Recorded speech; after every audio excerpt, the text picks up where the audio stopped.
पुस्तक का नाम वातावरण के परिवर्तन का आध्यात्मिक प्रयोग। लेखक वेदमूर्ति तपोनिष्ठ पंडित श्री राम शर्मा आचार्य जी। ऑडियो 1। शीर्षक है युग परिवर्तन की संधि वेला। युग परिवर्तन की घड़ी सन्निकट है। व्यक्ति में दुष्टता और समाज में भ्रष्टता जैसी तूफानी गति से बढ़ रही है, उसे देखते हुए सर्वनाश की विभीषिका सामने खड़ी प्रतीत होती है। किंतु ऐसे ही विषम असंतुलन को समय समय पर सुधारने संभालने के लिए सृष्टा की प्रतिज्ञा भी तो है। अपनी इस अनुपम कलाकृति विश्व वसुधा को नियंता ने बड़े अरमानों के साथ बनाया है। संकटों की घड़ी आने पर उसका अवतरण होता है और असंतुलन फिर संतुलन में बदल जाता है। अधर्म को निरस्त और धर्म को आश्वस्त करने वाली ईश्वरीय सत्ता आज की संकटापन्न विषम बेला में उज्जवल भविष्य की संरचना के लिए अपनी अवतरण प्रक्रिया को फिर संपन्न करने वाली है। यह आवश्यकता क्यों उत्पन्न हुई? प्रश्न उठना स्वाभाविक है। उत्तर एक ही है। इन दिनों व्यापक क्षेत्रों में जो असंतुलन उत्पन्न हो रहा है वह इतना बढ़ गया है कि अब सृष्टा ही उसे संतुलन में साध और ढाल सकता है। यह स्थिति कैसे उत्पन्न हुई? इसका उत्तर है कि धरती की व्यवस्था संभालने का उत्तरदायित्व सृष्टा ने मनुष्य को सौंपा है। साथ ही उसे इतना समर्थ शरीर तंत्र दिया है कि वह न केवल जीवधारियों के लिए सुख शांति बनाए रहे, वरन ब्रह्मांड में संव्याप्त अदृश्य शक्तियों को भी अनुकूल रहने के लिए सहमत रख सके। अपने उस उत्तरदायित्व में व्यतिरेक करके जब मनुष्य अनाचार और उद्दंडता बरतता है, चिंतन को भ्रष्ट और आचरण को दुष्ट बनाता है, तो उसकी प्रतिक्रिया अदृश्य जगत का संतुलन बिगाड़ती है और विपत्तियों का विक्षोभ उत्पन्न करती है।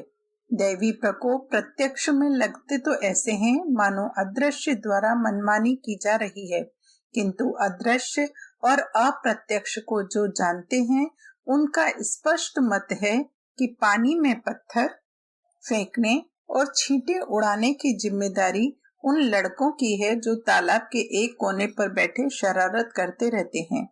तालाब अकारण उछलने लगे और अपने जलचर परिवार के लिए संकट करे, ऐसी बात नहीं है।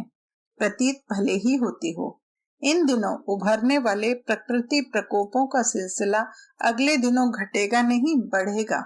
इस आशंका से सभी चिंतित हैं। भय अकारण है या सकारण, इसका अन्वेषण करने पर कितने ही तथ्य सामने आते हैं और अशुभ संभावना की पुष्टि करते हैं। आणविक विस्फोटों के कारण बढ़ता हुआ विकिरण, विषाक्त ईंधन से उत्पन्न वायु प्रदूषण, पृथ्वी के इर्द गिर्द चक्कर काट रहे प्रायः 4000 उपग्रहों के कारण सुरक्षा परतों में विक्षोभ, ऊर्जा के बढ़ते उपयोग से गर्मी का बढ़ना और उसके कारण हिम प्रदेशों का असंतुलित रीति से पिघलना, भूगर्भ से खनिज संपदा निचोड़ लेने पर उसका खोखला एवं ठंडा होते जाना आदि कितने ही कारण हैं जो धरती की भीतरी सतहों और बाहरी वातावरण में विक्षोभ उत्पन्न करते देखे जा सकते हैं। इन्हें मनुष्य की प्रकृति के साथ उद्दंड छेड़खानी कह सकते हैं। छेड़ने पर तो चींटी भी काटती है, फिर नियति क्यों चूकने लगी? अध्यात्म विज्ञान का प्रतिपादन है कि प्रकृति ही सब कुछ नहीं है, उससे भी ऊपर एक चेतन सत्ता है जिसकी प्राणियों के साथ व्यवहार करने की विधि को नियति कहते हैं। दिव्यदर्शी इस नियति को ही प्रधानता देते हैं और प्रकृति के संतुलन को बनाने बिगाड़ने में इसी को उत्तरदायी मानते हैं।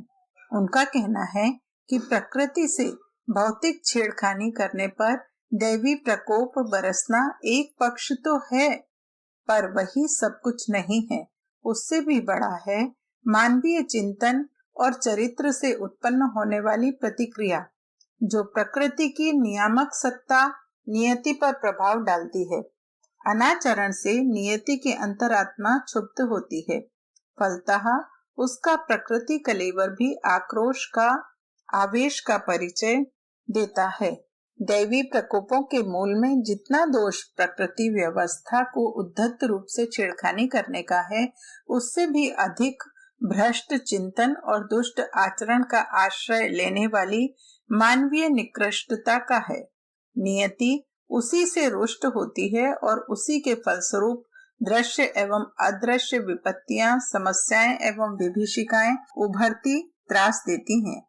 अंतरिक्ष विज्ञानी इन दिनों सौर मंडल तथा उससे ऊपर के ब्रह्मांड क्षेत्र का पर्यवेक्षण करते हैं तो कहते हैं कि पृथ्वी के लिए ये परिस्थितियां संकटापन्न हैं। सभी जानते हैं कि पृथ्वी की अपनी निज की जितनी शक्ति और संपदा है, उसे उससे कहीं अधिक अनुदान लेकर अपना गुजारा करना पड़ता है। सौर ऊर्जा उसका प्राण है। इसके अतिरिक्त अन्य ग्रहों से आने वाले ब्रह्मांडीय अनुदान उसे उपलब्ध होते हैं। ऊपर के वातावरण की छलनी में छनकर ध्रुवों के माध्यम से जो संपदा धरती को प्राप्त होती है, उसी से उसका गौरव एवं वैभव इस स्तर तक पहुंचा है। ऐसी परिस्थितियां ना हो तो वह भी सौर मंडल के अन्य ग्रहों की तरह, बुध की तरह आग बबूला होकर, प्लेटो की तरह हिमपिंड बनकर, शुक्र की तरह विषाक्त बादलों से आच्छादित होकर निस्तब्ध शमशान की तरह एक कोने में पड़ी अपने दुर्भाग्य का रोना रो रही होती। अंतरिक्ष विज्ञानी अपनी गहरी जांच पड़ताल से पृथ्वी और अंतरिक्ष के मध्य चले आ रहे आदान प्रदान में विक्षेप व्यवधान देखते हैं। इसका कारण यही है कि युग परिवर्तन प्रसव पीड़ा जैसा होते हैं। उनमें समुद्र मंथन जैसी उल्टी और सीधी दोनों विषमताएं प्रचंड वेग से उभरती हैं। एक ओर प्रसूता को घोर कष्ट सहना पड़ता है, दूसरी ओर गर्भस्थ शिशु बंधन से मुक्ति के लिए प्रयास करते हैं। प्रसूता पीड़ा सहती और शिशु जन्म की गुदगुदी सहती है। डॉक्टर ऑपरेशन करता है और उसके साथ ही घाव भरने का प्रबंध भी करता है। अधर्म के नाश का उपचार ध्वंसात्मक है और धर्म की स्थापना सृजनात्मक युग संध्या में सदा ऐसी ही दोहरी प्रक्रिया संपन्न होती है। यह युग संधि वेला है। परिवर्तन की घड़ियां सदा जटिल होती हैं। एक शासन हटता है और दूसरा आता है, तो उस मध्य काल में कई प्रकार की उलट पुलट भी होती देखी गई हैं। गर्भस्थ बालक जब छोटी उदर दरी से बाहर निकलकर सुविस्तृत विश्व में प्रवेश करता है, तो माता को प्रसव पीड़ा सहनी पड़ती है और बच्चा जीवन मरण से जूझने वाले पुरुषार्थ करता है। प्रभात काल से पूर्व की घड़ियों में तमिस्त्रा चरम सीमा पर तक पहुंचती है। दीपक के बुझते समय बाती का उछलना फुदकना देखते बनता है। मरणासन की सांसें इतनी तेजी से चलती हैं मानो वह निरोगी और बलिष्ठ बनने जा रहा है। चींटी के अंतिम दिन जब आते हैं तब उसके पर उगते हैं। इन उदाहरणों से स्पष्ट है कि परिवर्तन की घड़ियां असाधारण उलट पुलट की होती हैं। उन दिनों अव्यवस्था फैलती, असुविधा होती और कई बार संकट विग्रहों की घटा भी घुमड़ती है। युग परिवर्तन की इस संधि वेला में भी ऐसा ही हो रहा है। असुरता जीवन मरण की लड़ाई लड़ रही है और देवत्व को उसे पदच्युत करके सिंहासनारूढ़ होने में अनेक झंझटों का सामना करना पड़ रहा है। भूतकाल में भी ऐसे अवसरों पर यही दृश्य उपस्थित हुए हैं। ऐसे ही घटनाक्रम हुए हैं जैसे कि इन दिनों सामने हैं। परिवर्तन की प्रक्रिया चल तो बहुत समय से रही है, पर उसकी आरंभिक मंद गति को द्रुत गति बनने का अवसर इन्हीं दिनों मिला है। प्रकृति जब रुग्ण शरीर से विषाक्तता को बाहर करने के लिए अधिक तत्परता बरतती है, तो कई प्रकार के उपद्रव उठ खड़े होते हैं। उल्टी, दस्त, ज्वर आदि में रोगी को कष्ट तो अवश्य होता है, पर संचित मलों की सफाई इससे कम में हो भी नहीं सकती। रक्त में भरी विषाक्तता भी फोड़ा फुंसी बनकर बाहर आती और मवाद बनकर विदा होती है। देखने में यह अरुचिकर लगता है, पर चिकित्सक यही कहते हैं कि घबराने की कोई बात नहीं। प्रकृति को अपना काम करने देना चाहिए। जो सफाई चिकित्सक मुद्दतों में नहीं कर सकते थे, वह उस उभार में कुछ ही दिनों में संपन्न हो जाएगी। विषमयता के निष्क्रमण में ऐसा होता भी है। सेना भागते भागते अपने क्षेत्र को नष्ट कर जाती है ताकि शत्रु के हाथ कोई सुविधाजनक परिस्थिति न लगे। लगता है कि सफाई के इन दिनों में ऐसी रणनीति चल रही है। लगता है कि नाली साफ करते समय उड़ने वाली बदबू की तरह इन दिनों जो असुखद घटित हो रहा है, उसके पीछे सुखद संभावनाएं भी झांकती हैं। प्रसव पीड़ा में एक ओर प्रसूता को अत्यधिक कष्ट होता है, दूसरी ओर नवजात शिशु के आगमन की कल्पना में हृदय भी हुलसता है। हर परिवर्तन ऐसे ही विग्रह करता है।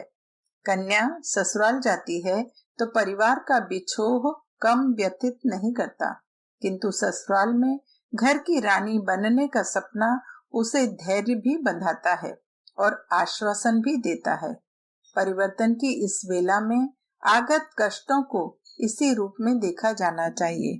अदृश्य दर्शियों के भविष्य दर्शन इन दिनों को अधिक त्रासदायक बताते हैं। उनमें एक ओर दुष्प्रवृत्तियों की कष्टकारक दंड व्यवस्था अपनी चरम सीमा पर होगी, तो दूसरी ओर नवसृजन के आधार भी खड़े होंगे। इन परस्पर विरोधी गतिविधियों से असमंजस तो होता है, पर साथ ही यह जानकर समाधान भी मिलता है कि ऐसे समयों पर इस स्तर की दोहरी गतिविधियों का चलना अस्वाभाविक नहीं है। किसान हल चलाकर खेत के खरपतवार और कंकड़ पत्थर हटाता है, साथ ही बीज बोने की तैयारी भी करता है। इनमें एक कार्य ध्वंसात्मक है, दूसरा सृजनात्मक। दोनों के मध्य परस्पर विरोध देखा जा सकता है, पर वस्तुतः वह पूरक भी तो होता है।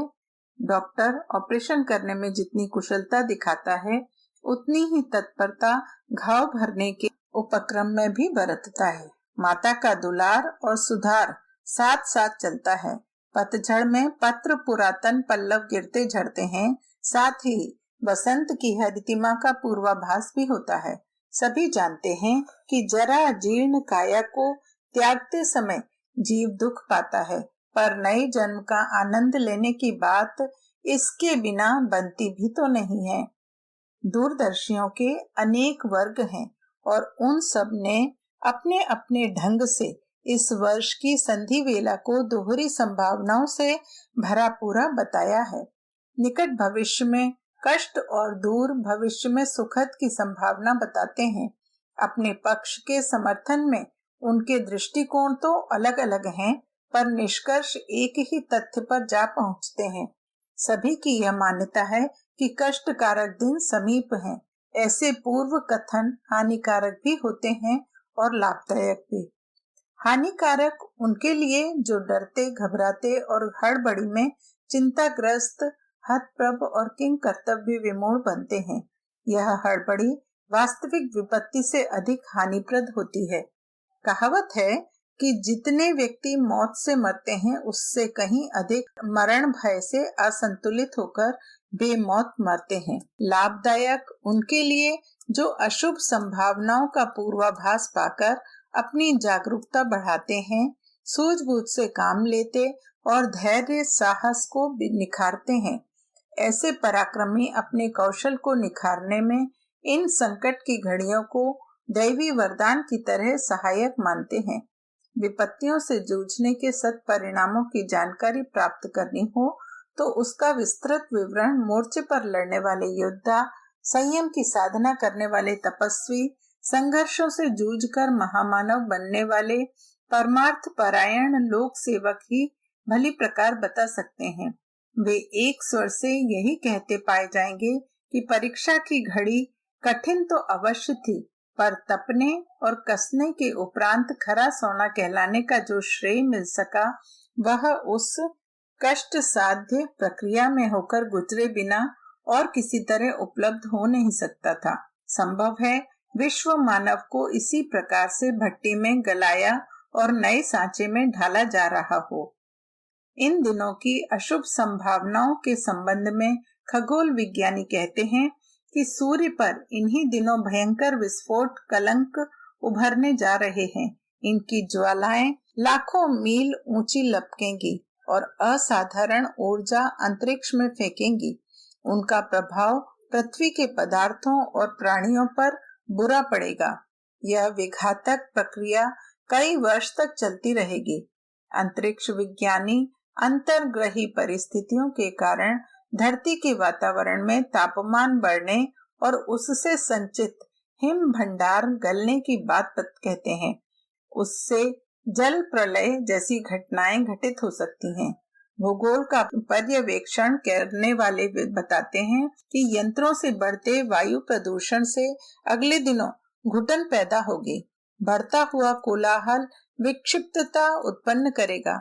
अणु विस्फोटों से उत्पन्न विषाक्त विकिरण से जीवनी शक्ति का भयानक ह्रास होगा।